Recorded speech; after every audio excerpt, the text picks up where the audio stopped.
이번 주간에 책을 보면서 어느 책에서 그렇게 써 있더라고요. 가정이 행복하기 위해서는 5마리 소가 있어야 된대요. 이게 무슨 소린가? 가정에 5마리 소가 있으면 행복하대요. 그래서 참, 소 없는 사람은 어떻게 행복하라고? 보니까 그렇게 해야 돼요. 한번 따라해 보세요. 내가 졌어. 당신이 옳소. 당신 뜻대로 하소. 나를 용서하소. 당신 고맙소. 이게 5마리 소래요. 기억하십니까? 예? 제가 뭐라고 했죠? 내가 졌어. 내가 졌어. 당신이 옳소. 또 당신 뜻대로, 이게 당신 뜻대로, 당신 마음대로 이게 아니고 당신 뜻대로 하소. 이렇게 좀 높이는 거예요. 그리고 나를 용서하소. 당신 고맙소. 그렇게 하는 겁니다. 그래서 가정 가운데 이 소 말을 많이 하시기 바랍니다. 그러면은 가정이 행복해진대. 제가 그 글을 보면서 야, 그렇구나. 참 나도 가정에서 소 해야 돼. 5마리 소를 늘 이렇게 키워야 되겠다. 내 입에서, 내 마음에서. 그러면 가정이 행복할 것이다 생각이 듭니다. 여러분, 가정은요 작은 천국입니다. 가정을 통해서 천국을 경험해야 돼요. 우리 가정이 정말 하나님의 은혜에 포근하게 임하는 천국이 돼요. 근데 어쩐 가정은 지옥 같은 가정이 있습니까? 아이고, 가정을 통해서 지옥을 경험하고 힘들고 그러면 안 되겠죠.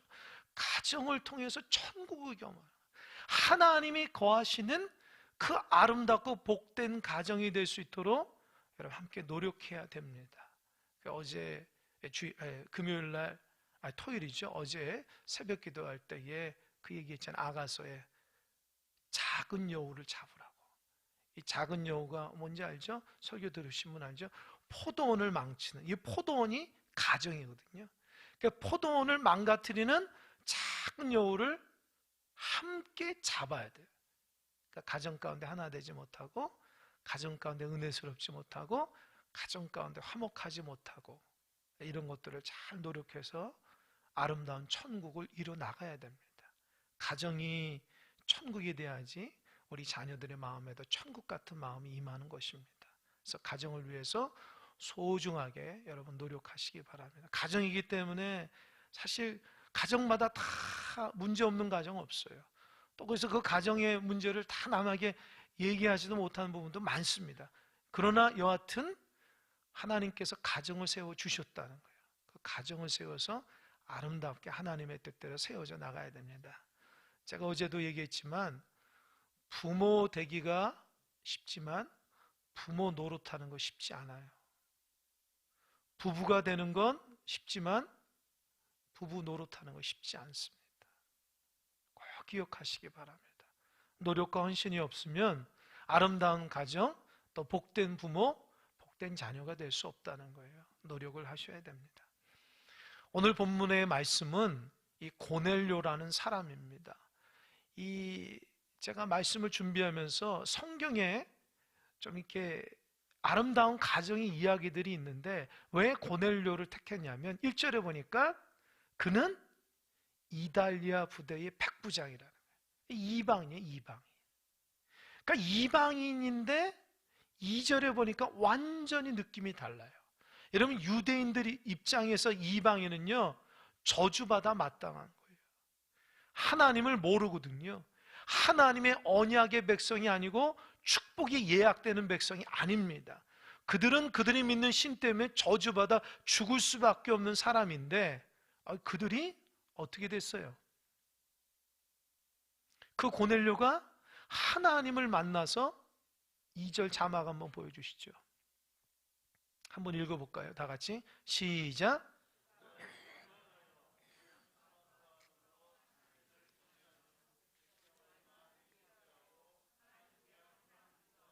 네, 됐습니다. 3가지가 있습니다.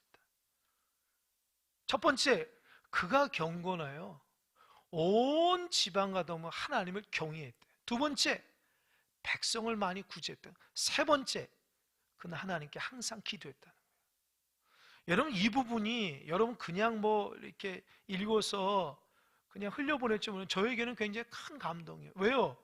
도대체 고넬료를 누가 그렇게 만들었냐는 거예요. 생각해 보세요. 로마는 지금 정복민이에요. 유대는 피정복민이라고요. 얼마나 그들이 우월의식을 가지고, 고넬료가 우월의식을 가지고 왔겠느냐. 그때 로마가 유대를 다스릴 때에 사마리아 지역에 있는 가이사라에 총독 관저를 줬어요. 그리고 그곳에서 많은 사람들이 경비를 하고 다스리는데, 그들 중에 하나인 백부장인 고넬료가 있었다. 이 백부장이 뭐냐? 자기 밑에 100명의 부하를 거느리는 상당히 직급이 있는 사람이죠. 그런데 그가 하나님을 영접했어요. 여러분, 유대인이 하나님을 안다는 건 당연하지만 이방인이, 그것도 정복자가 피정복민에 와가지고 하나님을 영접했다는 것은 굉장히 이례적이고 정말 놀라운 일이에요. 그들이 왔을 때의 유대 민족을 얼마나 밑으로 보겠어요? 깔보겠죠. 힘이 없어서 정복당했다고 생각하는데, 그러나 고넬료는 그 유대 민족 중 어떤 사람을 통해서 감동을 받은 거예요. 어찌 사람이 저렇게 진실할 수 있지? 어떻게 사람이 저렇게 경건할 수가 있지? 어떻게 사람을 저렇게 사랑할 수 있지? 어떻게 그가 믿는 신에게 저렇게 열심을 다해서 기도할 수 있지? 2절의 말씀이 있는 고넬료가 그대로 할 수 있었던 것은, 유대인 중 누구가 경건한 사람이 있는데 그 사람의 신앙을 그대로 본받은 거예요. 여러분 누구를 통해서 전도받은지 모르지만 여러분 신앙의 본이 되어야 됩니다. 내가 누군가를 통해서 전도를 받아 그 사람의 모습을 통해서 신앙을 배웠듯이 나도 누군가의 신앙의 본이 되는 사람이 되어야 돼요. 성경에는 위대한 인물들이 많아요. 믿음의 조상 아브라함도 있죠. 또 요셉도 있죠. 모세도 있죠. 다윗도 있죠. 신약에 넘어가면 예수님의 제자들도 있고 사도 바울도 있죠. 그렇게 성경에서 주인공처럼 여겨지는 사람도 있지만, 사실은 성경 안에 이름도 거론되지 않는 무명의 크리스찬들, 위대한 무명의 크리스찬들이 많다고요. 예를 한번 들어볼까요? 여러분, 예수님이 광야에서 복음을 전할 때에 사람들이 5천 명쯤 모였어요. 복음을 전하는데 집에 가지 않아요. 식사 시간도 되는데. 그 사람들이 배가 고파가지고 힘든데, 그 어린 아이 중에 하나가, 소년이 엄마가 자기에게 준 그 도시락을 가지고 예수님 배고플까봐 사랑하는 마음으로 예수님께 건네줬는데, 그 도시락이 예수님의 손에 건네지니까 5천 명이나 먹였잖아요. 그죠? 그 어린아이의 사랑과 믿음이 엄청난 역사가 일어나는 거예요. 그러나 그 아이의 이름이 뭔지 몰라요. 누군지도 모른다고요. 그러나 그들을 통해서 계속해서 성경은 우리에게 귀한 은혜를 전해주고 있습니다. 아람 장군 나아만이라는 장군이 있는데, 그 자만이 나병에 걸려서 죽은데, 그 집안 안에 히브리 소녀가 노예로 끌려갔는데, 주인인 나아만 장군이 나병에 걸렸으니까 저기 이스라엘의 선지자한테 가면 나을 수 있다고 얘기하니까, 그 나아만 장군이 이스라엘에 가서 선지자에게 말씀을 듣고 치유받고 하나님을 영접했어요. 그 어린 소녀 노비가, 그는 외국에 있었고 포로로 갔지만 이 마음이 하나님을 향한 믿음이 흔들리지 않았습니다. 그를 통해서 이방인의 장수가 하나님을 영접하게 된 거예요. 그 소녀도 성경에 기록된 무명의 위대한 신앙인입니다. 여러분, 고넬료를 누가 변화시킨지 모르지만 정말 경건한 사람이고 하나님의 뜻대로 순종하고 이웃을 사랑하고 하나님과 함께 항상 기도한 사람이기 때문에 그 모습을 보고 고넬료가 변화된 거예요. 참 제 마음속에 그 사람이 누군지 모르니까 하나님 앞에 큰 칭찬받겠다. 여러분, 우리도 남에게 선한 영향력을 미치는 신실한 믿음의 사람이 되시길 바랍니다. 좋은 신앙인들이 돼야 돼요. 그리스도의 향기가 다 일어나야 돼요. 그게 정말 예수 그리스도의 향기입니다. 우리 교회 안에서, 가정 안에서 그것들을 보고 배울 수 있도록 주목받지 않지만 믿음의 길을 잘 걸어가는 여러분 되시길 바랍니다. 이 고넬료가 첫 번째, 그가 경건하다고 그랬어요. 여러분, 신앙생활 잘한 사람에게 경건하다는 말을 쉽게 할 수 있나요? 그런 말 잘 안 해요. 어떤 분이 열심히 신앙생활을, 아이고 집사님 신앙생활 참 열심히 잘하시군요, 열심히 새벽기도 나와서 기도하면은 아이고 기도 열심히 하시군요, 그 얘기는 하지만 그분한테 경건하다 이런 얘기 잘 안 해요. 경건하다는 말은 참 무게감이 있는 단어예요. 목회자한테 우리 목사님은 경건해, 그런 말 듣기 쉽지 않습니다. 우리 장로님은 경건하셔, 그런 말 듣기 쉽지 않아요. 우리 권사님은 경건한 신앙인이야, 그런 말 듣기 쉽지 않아요. 왠지 아십니까? 경건이라는 단어는 그의 입술과 그의 마음과 하는 모든 것들이 하나님 앞에 완전히 사로잡힌 하나님의 사람일 때만 그렇게 얘기를 하는 거예요. 제가 신학교에 딱 들어가니까, 신학대학교 장신대 들어가니까 경건과 학문이라고 큰 표가 있더라고요. 이 칼빈이라는 사람이, 종교개혁자 칼빈이라는 사람이 제네바에서 우리 학생들을 모아서 가르칠 때에 그 표가 경건과 학문이에요. 피아타스. 이 경건이란 말이, 그래서 저는 신학대학 딱 들어갈 때마다 들어가서 그때부터 경건이란 말이 굉장히 무겁게 다가와요. 참 경건해야 된다, 하나님 앞에 진실해야 된다, 정직해야 된다, 하나님의 말씀대로 살아가야 된다. 그게 종의 모습이거든요. 여러분, 우리 믿는 자들이 경건해야 됩니다. 가벼워도 안 되고 세상의 물결 따라 살아가도 안 되고 하나님의 말씀 가운데 인내하며 믿음의 길을 잘 걸어가는 사람이 경건한 사람이야. 특별히 경건하다고 하는 고넬료가 오늘 본문에서 얘기하는 2절에 보면 경건하여 온 집안과 더불어 하나님을 경외했다는 거예요. 경외가 뭐죠? 하나님을 높이는 거예요. 그러니까 고넬료 마음속에는 사실 로마 백부장일 때 로마의 모든 생각과 그 체계와 로마에 섬기던 신이 마음속에 있는데 그게 다 빠져나가고 이제 하나님만 높이는, 하나님만이 주인으로 마음속에 딱 자리 잡고 있었다는 거예요. 고넬료가 하는 모든 일은 하나님의 영광이 되고요, 고넬료가 하는 모든 판단은 하나님을 높이는 귀한 신앙의 모습이었다는 거예요. 그러니 그것이 누적되니까 그의 말과 행동 가운데 경건하다 일컬음 받을 수 있는 거예요.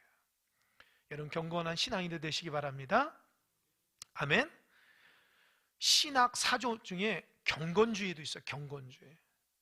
한때는 경건주의 그런 운동들이 일어났어요. 하나님 중심으로 살아가는 거예요. 근데 이 고넬료가 경건할 때에 중요한 것은 영향력이 있는데요, 성경에 보면 온 집안과 더불어 그랬다는 거예요. 여러분, 온 집안이 누굽니까? 고넬료가 남자니까 온 집안은 아내와 부모님과 아내와 아들, 딸, 심지어는 일가 친척들, 집안에 있는 하인과 심지어는 부하까지도 모두 다 경건한 삶을 살았다는 거예요. 이 부분이 저에게는 굉장히 큰 은혜예요. 여러분, 7절과 24절에 보면 고넬료가 하나님 앞에 기도할 때 천사가 나타나 하나님께서 내 기도가 구제가 응답됐으니 저기 요바에 있는 베드로라는 사람을 데려와서 그의 말씀을 들어라, 이렇게 얘기했거든요. 그러니까 고넬료는 그 천사의 말이 하나님의 음성을 듣고 그를 데려오는데 누굴 보내냐면 하인 둘과 뭐라고 하냐면 경건한 부하 한 명을 같이 보냈다는 거예요. 여러분, 상관이 경건한데 하인들까지 경건한다는 거예요. 여러분, 이것이 유대인이면 익숙하지만 로마 사람에게 경건하다는 것은 그들에게는 반역이거든요. 그러니까 뭐예요? 그들이 갖고 있던 사고체들이 다 내려놓고 오직 하나님 중심으로 살아갔다는 그 의미예요. 그 부하는 고넬료, 상관, 백부자인 상관을 보고 삶이 달라졌다는 거예요. 여러분 중에서는 홀로 신앙생활 하신 분들도 있을 거예요. 그래서 온 가족이 다 믿음대로 신앙생활 했으면 좋은데 참 그거 놓고 기도하고 우리 자녀나 부모나 뭐 남편이나 아내나 다 믿음 생활 잘했으면 좋겠는데 힘들어서 여러분 좀 말 못한 고민들이 있을 줄 압니다. 저도 그런 성도들을 위해서 늘 새벽마다 그 가정을 새롭게 하시고 복음 될 수 있도록 기도하고 있는데요. 이 고넬료는 처음에 자기 혼자 믿었다는 거예요. 하나님을 믿었는데 아주 진실하게 믿으니까 그 진실한 신앙이 아내한테도 갔고, 그 진실한 사랑이 자녀에게도 갔고, 부모에도 갔고, 그의 하인들과 그의 친척들과 그의 부하에까지 선한 영향력으로 미쳤다는 거예요. 여러분, 신앙은 죽은 게 아닙니다. 내가 신앙생활 할 때는요, 내가 신앙이 다른 사람에게 영향을 준다는 거예요. 아무렇지도 않은 것 같지만 점심에 식사할 때에 믿는 사람 어떻게 해요? 잠깐 기도하잖아요. 믿지 않는 사람은 그게 생소하죠. 그러나 믿는 사람은 믿음으로써 하나님의 법칙대로 살아가는 거예요. 힘들고 어려워도 힘든 내색하지 않고 하나님 말씀과 기도 가운데 인내할 수 있는 그리스도의 경건이 여러분 안에 있길 바랍니다. 가족 식구들이 어떨지라도 나는 하나님의 법칙대로 믿음으로 살아 하나님을 높이는 언어와 말을 통해서, 행동을 통해서 정말 다른 모습들을 보여줘야 됩니다. 예수를 믿어도 세상 사람이 말하는 것처럼, 세상 사람이 생각하는 것처럼 말한다면 가족에 누가 여러분 신앙생활 하는데 감동을 받을 수 있을까요?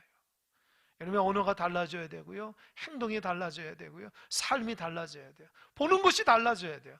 그래서 이 사람은 정말, 우리 아빠 엄마는 정말 진실한 신앙인이구나. 그럴 때에 온 집안과 함께 어떻게 해요? 더불어 하나님을 경외할 수 있는 공동체가 될 수 있다는 거예요. 꼭 기억하십시오. 우리 자녀 때문에, 우리 아내 때문에, 우리 남편 때문에, 우리 부모님 때문에, 사실은 나 때문이에요. 사실은 나 때문에 우리 가정 하나 되지 못하는 거예요. 믿음으로 하나 되지 못한 건 뭐예요? 먼저 믿은 내가 하나님 앞에 진실하지 못했고, 세상의 언어와 하나님의 언어를 구별할 줄 모르고, 세상의 생각과 하나님의 생각을 구분하지 모르고 얘기하니까 신앙의 영향력이 없는 거예요. 그러나 고넬료는 신앙의 영향력대로 살아가니까 온 집안과 함께 하나님을 경외했다. 그래서 경외라는 말이 뭐예요? 예배했다는 거예요. 온 집안과 함께 예배했다는 거예요. 가정 가운데 하나님을 예배하는 소리가 끊이지 않았다는 거예요. 여러분에게 있어 예배가 뭡니까? 액세서리입니까? 필요할 땐 탁 쓰고 필요 없을 땐 옆에서 걷어놓은, 우리의 예배는 액세서리가 아닙니다. 우리의 예배는 생명입니다. 반드시 마음판에 새겨서 하나님 앞에 가져야 될 아주 소중한 거예요. 어려울 때만 예배드리고, 어렵지 않으면 예배드리지 않고, 한가할 때만 예배드리고, 바쁠 때 예배드리지 않고, 그런 거 아닙니다. 우리 예배는 생명이에요. 하나님 우리에게 주신 놀라운 축복의 연결이라고요. 고넬료와 같이 여러분의 가정이 하나님을 예배하는 가정이 되시길 바랍니다. 두 번째로 고넬료는요, 백성을 많이 구제했다는 거예요. 여러분, 하나님의 사랑을 갖고 있는 사람이 반드시 나타나는 현상이 뭔지 아세요? 긍휼과 자비의 마음이에요. 어렵고 힘든 사람, 고통받는 사람 그냥 못 지나쳐요. 왜인지 아십니까? 하나님 그 마음에 주장하시기 때문입니다. 사랑이 없고 메마른다면 내가 정말 주님의 사랑을 내가 잘 모르는구나, 그렇게 생각하시죠. 왜요? 하나님은 사랑이시기 때문입니다. 하나님께 예배하고 하나님께 경배하고 하나님의 말씀을 보면 내 안에 사랑이 없던 마음이 사랑이 싹트게 되어 있는 거예요. 근데 어찌하여 우리가 사랑이 부족할까요? 사랑이신 하나님의 말씀과 은혜를 사모하기보다도 내가 원하는 걸 추구하려고 하니까 내 안에서 사랑이 부족한 거예요. 신앙은 하나님의 뜻대로지 내 마음대로가 아닙니다. 신앙이 내 마음대로면 얼마나 좋아요. 내가 이거 하면 하나님 이거 해주세요, 내가 이거 하면 이거 해주세요. 하나님이 여러분 응답하시는 무슨 자판기입니까? 아닙니다. 하나님은 여러분 사랑하십니다. 하나님이 여러분에게 요구하시는 뭐예요? 나의 안에 거하라는 거예요. 하나님 사랑이 있기 때문에 하나님의 그 사랑 안에 거해야지 내 삶이 달라지는 거예요. 신앙이 하나님의 사랑 안에 거하면 얼마나 행복해요. 신앙 자체가 행복이잖아요. 사랑 안에 거하니까. 율법이 아니에요. 하나님 사랑 안에 거해야 돼요. 제가 예전에 읽었던 책 중에 참 마음에 감동되는 게 뭐냐면, 가난한 자, 고통받는 자, 아픈 사람을 위해서 섬기고 사랑해라. 이유가 뭔지 아세요? 하나님이 그 사람을 만드셨기 때문이라는 거예요. 그래서 오늘 본문 보니까 내 기도와 구제가 하나님 앞에 상달됐다는 거예요. 아니, 고넬료는 가난하고 고통받고 아파하고 힘들어하는 사람을 베풀었는데 그것이 하나님께 했다는 거예요. 왜요? 하나님이 그런 사람 만들었기 때문에 그들이 했던 모든 행동은 하나님 앞에 하는 거예요. 여러분, 구제가 여러분 삶 가운데 나누고 베풀고 또 하나님 앞에 드려지는 삶을 사시기 바랍니다. 욕심 있는 사람은 구제 못해요. 사랑이 없는 사람은 아까워서 구제 못한다고요. 주님의 사랑에 부어져야지만, 하나님의 은혜 가운데 흘려보내는 주의 사랑이 있을 때에 고넬처럼 많이 구제하는, 이 많이라는 단어가 헬라어로 그냥 한 번의 왕창이 아니라 자주 여러 번 최선을 다했다는 의미를 담고 있어요. 고넬료는 정복자잖아요. 유대인들 뭘 돌볼 게 뭐 있어요? 전쟁에 져가지고 포로민들인데요. 그래도 고넬료는 하나님의 관점으로 그들을 불쌍히 여겼는데 22절 보니까 유대인들이 고넬료를 위해 칭찬해줘요. 저 고넬료가 우리를 많이 도왔다고. 그러니까 고넬료는 자기 만족감에 도우는 것이 아니라 주변 사람들이 증언하고 있어요. 저 사람은 정말 진실한 구제였다고. 아멘? 여러분, 우리가 그런 사람 돼야 돼요. 나 신앙 좋다, 나 잘 섬긴다, 그게 중요한 게 아니에요. 자기가 느끼는 것이 아니라 하나님이 인정해주고 다른 사람이 느낄 수 있어야 돼요. 그래야지 공동체 안에서 하나가 될 수 있어요. 내 잘난 맛에 사는 게 아니잖아요, 신앙이. 정말 하나님 영광 돌리고 주변 사람들 감동시키는 하나님의 사람이 돼야지. 내 신앙이 좋다? 그건 누가 판단해요? 하나님 판단하시는 거죠. 고넬료는 하나님께 인정받고 사람에게도 인정받는 자 됐습니다. 여러분, 하나님을 잘 섬기는 여러분들, 이웃을 섬기는 여러분 되시길 바랍니다. 이게 단순히 물질만 있는 거 아니에요. 여러분의 재능과 힘과 시간과 여러분이 할 수 있는 모든 힘을 통해서도 이웃을 섬기고 하나님을 섬길 수 있다고요. 오로지 나 하나만을 위해서 에너지를 축적하고 돈을 모으고 시간을 모으면 그게 무슨 의미가 있겠어요? 하나님 왜 여러분의 힘을 줬을까요? 하나님 왜 여러분의 시간 줬을까요? 왜 하나님이 물질 줬을까요? 나누고 섬기라고요. 그럴 때 하나님이 더 힘을 주고 능력을 주고 높게 하시는 겁니다. 그 하나님의 진리가 여러분 안에 있길 바랍니다. 세 번째로 고넬료는요, 하나님께 항상 기도했다는 거예요. 여러분, 항상 기도하는 게 어렵죠? 우리 성도님들 보면은 새벽 기도에 꾸준하게 나오신 분이 그렇게 많지 않아요. 참 많이 나오면 좋겠지만 어쩔 수 없어요. 우리의 신앙이 아직도 하나님 앞에 첫 시간을 드려지는 그런 신앙의 바탕이 아직 안 됐습니다. 그런데 고넬료는요, 유대인처럼 하루 3번씩 기도했어요. 유대인들은요 3시, 6시, 9시에 기도했다는 거예요. 오늘 본문에 나오니까 9시에 기도했어요. 이 9시가 뭐냐? 오후 3시예요. 유대인들은 우리 시간으로 오전 9시 기도하고요, 정오 때 기도하고요, 오후 3시 때 기도한다. 왜요? 그들은 그게 하나님께 드려지는 최선이라 생각한 거예요. 누구에게 보여주는 게 아니라 그들에게는 기도가 의무였다는 거예요. 하나님 사랑의 고백이었다는 거죠. 근데 고넬료는 백부장으로서 이방인이잖아요. 기도 안 해도 되잖아요. 그런데 고넬료는 하나님의 은혜 받고 기도했다고. 무슨 기도했을까요? 여러분, 무슨 기도했을까요? 하나님, 나 백부장인데 이제 천부장 되게 해줄 그런 기도했을까요? 하나님, 우리 가정 그런 기도했을까요? 아니요. 앞에 2가지가 있잖아요. 하나님을 경외하고 이웃을 많이 구제하는 일에 최선을 다해서 기도한 거예요. 그게 뭐예요? 하나님이 기뻐하시는 일에 기도했다는 거예요. 죽어가는 영혼들을 위해서 기도했다는 거예요. 이게 중보기도거든요. 정말 하나님 기뻐하시는 것은요, 누구를 위해서 고난받고 있는 사람을 위해서 기도해 줘야 돼요. 마음이 힘들고 어렵고 그래서 신앙생활 못한 사람을 위해서 기도해 주면 하나님 그 기도는 바로 응답하시고요, 참 좋아하십니다. 그러나 내 문제를 위해서 끙끙 매고 기도한다? 뭐 그래도 하나님께서 응답하시겠지만 하나님이 가장 좋아하는 것은 고통받고 어렵고 힘든 사람을 위한 하나님의 중보의 그 간절한 사랑을 마음에서 담는 기도 하나님이 참 기뻐하십니다. 여러분, 기도에 있어서 가장 중요한 게 뭘까요? 응답이에요. 기도의 목적은 응답이거든요. 4절에 보니까 고넬료는요, 너의 기도와 구제가 하나님 앞에 상달되어 어떻게 해요? 기억하신 바가 됐다는 거예요. 하나님이 너의 기도를 기억하신다. 이게 응답이거든요.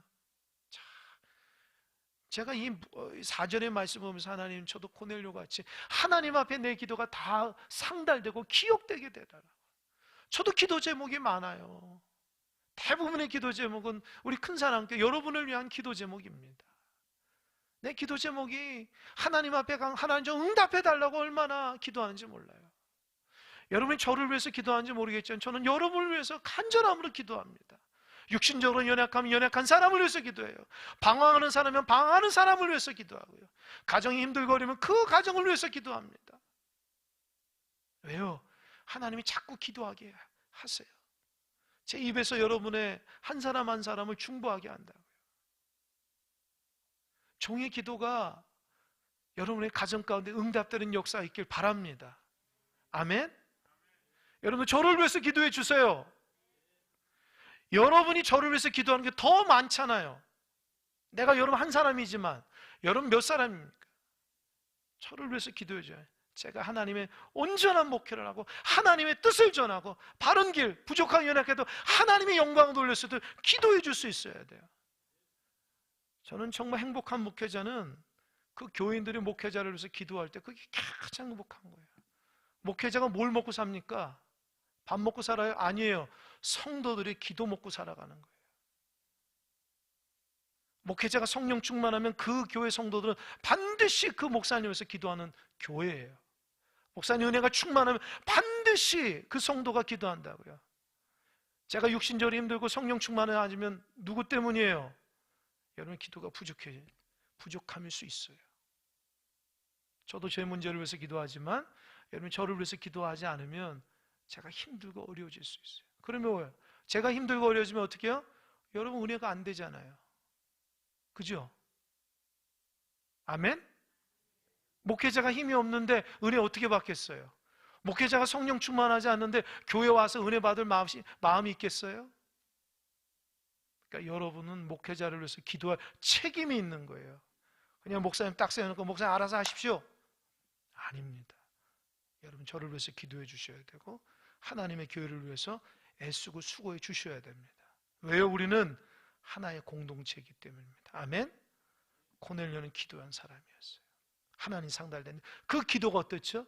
하나님께 상달됐는데 베드로 데리고 오라는 거예요. 왜 베드로 왜요? 베드로는 예수님의 수제자잖아요. 지금 고넬료는요, 하나님을 알았지만 예수님은 몰랐던 것 같아요. 성령님은 몰랐던 것 같아요. 베드로가 탁 왔을 때에 그들에게 말씀을 탁 전하는데 베드로가 깜짝 놀라고, 베드로 일행이 깜짝 놀란 뒤에서 보면 왜냐하면 어떻게 이방인이 이렇게 진실하게 하나님을 믿을 수 있어요? 깜짝 놀라요. 그들은 유대인만 이렇게 진실한 신앙인 줄 있을 줄 알았는데 착각했던 거예요. 이방인들도 하나님의 은혜 가운데 저렇게 진실한 사람이 있다는 깜짝 놀라서 하나님의 말씀을 전하는, 그 말씀을 전하는 순간 어떻게 해요? 성령이 임한 거예요.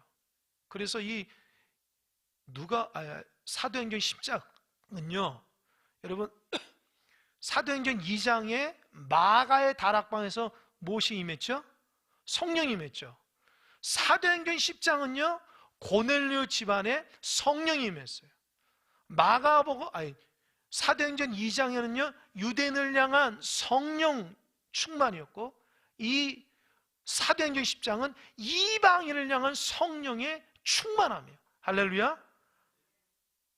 아무나 이런 역사가 일어나는 게 아니에요. 그럼 한번 따져볼까요? 여러분, 사도행전 1장 8절, 오직 성령이 너에게 임하시면 너희가 권능을 받고 예루살렘과 온 유대와 사마리아와 땅끝까지 이르러 뭐라고요? 내 증인 되라. 이게 예수님이 승천하실 때에 약속한 거예요. 그죠? 그럼 보세요. 사도행전에서, 사도행전 전체가 28장인데요 사도행전 성령 받았던 예루살렘, 그 마가의 다락방에 성령 받았던 사람들이 예루살렘과 온 유대에 흩어져서 복음을 전합니다. 온 유대에서 이제는요, 이방 취급하는 사마리아 땅까지 갔어요. 이 오늘 본문이 가이사라는 지방이 사마리아에 있는 지역입니다. 그죠? 그러니까 여기까지 갔죠? 그럼 이 사마리아 누구한테 임한 거예요? 고넬료가 임하죠. 이 고넬료 누구예요? 로마 사람, 땅끝 사람이에요. 이해가 되십니까? 그러니까 하나님의 역사는요, 성령이 역사하는 거예요. 고넬료를 변화시키는 하나님의 뜻이 있어요. 왜요? 하나님이 약속하신, 오직 성령이 너에게 임하시면 너희가 권능을 받고 예루살렘과 온 유대 사마리아 땅끝까지. 그래서 이방인에게는 성령이 임할 수 없다고 생각한 유대인들에게 이방인에게 성령이 임하는 것은 예수님의 약속의 말씀이 응답되는 본문이에요. 얼마나 위대한 본문인지 몰라요. 사도행전 28장 보면 사도 바울이 로마 교회에 복음 전하러 갔죠. 근데 가보니까 뭐가 있어요? 교회가 있어요. 사도 바울이 세운 교회가 아닙니다. 근데 어떻게 해서 교회가 있을까요? 학자들은 이런 고넬료 같은 사람이 유대에서 성령 받고 은혜 받아가지고 고향으로 돌아가서 신앙의 삶을 살면서 하나님의 교회를 세웠다는 거예요. 할렐루야. 사도 바울이 다 한 게 아니에요. 하나님이 말씀하시고 하나님의 역사로 일어나는 거예요. 여러분, 우리 교회도 마찬가지예요. 보이지 않는 여러분 삶 가운데 하나님의 역사함을 믿으시기 바랍니다. 하나님이 여러분 가정을 통해서, 성도를 통해서 하나님이 지금도 역사를 일으키세요. 우리 눈에는 안 보이는 것 같죠? 하나님 앞장서서 역사하시는 거예요. 여러분, 순종하는 여러분 되시길 바랍니다. 이 말씀 듣고 순종해서 나도 고넬료와 같이 하나님 앞에 하나님의 영광 가운데 통역자가 돼야 됩니다. 그래서 고넬료가 성령 받고 온 집안이 성령 받고 그의 부하와 하인과 일가 친척의 성령 받고 그 뒤로부터 하나님의 복음이 만방에 쫙 펼쳐져 나가는 거예요. 저는 이 말씀을 준비하면서 여러분의 가정이 이 은혜 받은 고넬료의 가정이 되기를 소망하며 말씀을 준비한 거예요. 온 집안과 함께 고넬료가 은혜 받고 온 집안을 변화시켜서 그 뒤로 집안을 통해서 하나님의 복음이 만방에 펼쳐 나갔듯이 이제는 여러분의 가정이 복음으로 하나 되는 가정 되시길 바랍니다.